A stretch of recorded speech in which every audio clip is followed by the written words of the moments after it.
Hi everyone, my name's Anne-Marie. Welcome to this tricks and techniques video.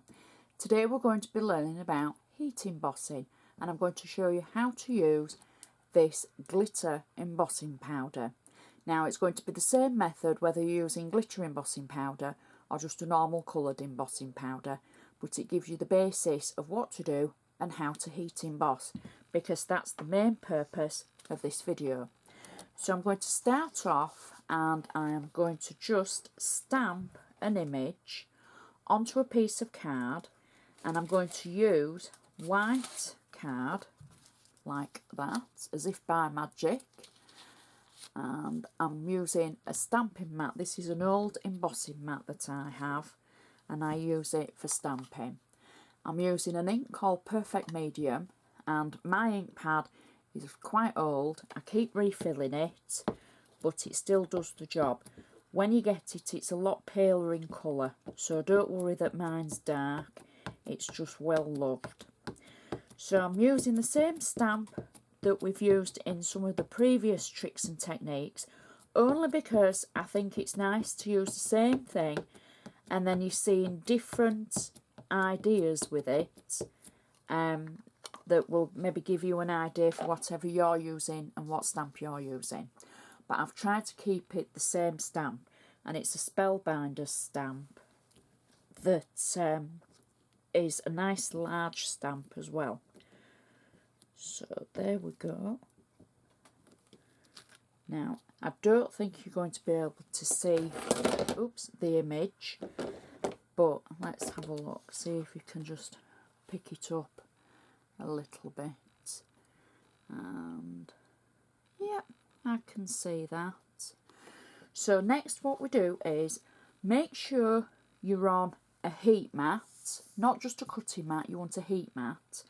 And I always use lots of scraps of paper as well, and you want a scrap of paper to collect your embossing powder, and then you simply put it on to your stamped image. You're not going to use all of it, you're just going to tip it on. Whatever the image needs, it will hold on to it. It won't take any more than it needs. And there we go. So you can see it's just clung to the bits where the ink is. Now one thing that you can use is an anti-static mat. Before you stamp, if you have trouble stamping, you can wipe your surface with your anti-static mat, and that might help. So I've gathered my embossing powder up and I've tipped the excess back into the pot from the actual spare paper that we had underneath, and then I put the lid on, and then we can heat emboss. So don't make the mistake of leaving that where you're going to heat emboss, because then that will all melt as well. So that is our image that we're going to emboss now using a heat gun. I'm just going to add an extra piece of scrap paper underneath, just for my own peace of mind. Now my heat gun is one of the ones that looks like a hairdryer, like that. Please don't use your hairdryer because it won't work. This is a dedicated heat tool. It's got the right amount of fluff in it, and it goes to the right heat that you need to actually melt the embossing powder. If you use a hairdryer, you'll find that it blows it all away. So I'm going to turn this on, and I'm going to give it a couple of seconds just to get to its heat. You know, don't do that because it does get quite hot.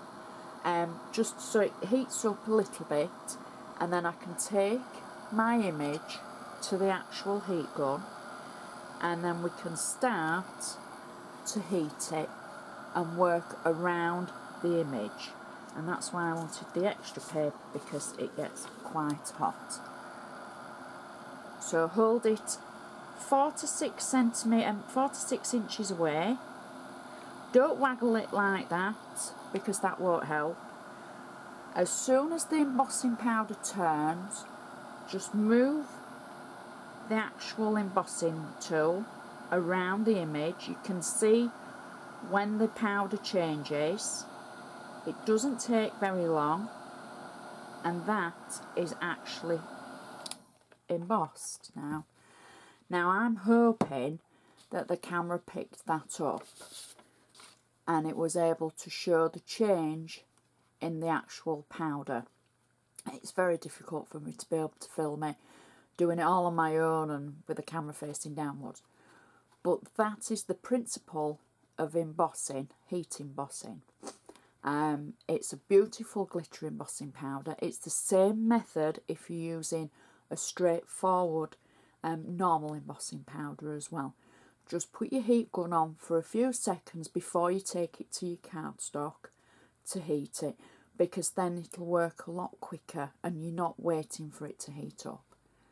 A bit like putting an oven on. Put your oven on first before you put anything in so it can heat up. So you can see the glitter and the shine, and that's all now on the actual design, and it won't move, it won't come off, and it's just looking so pretty. So that's how you heat emboss.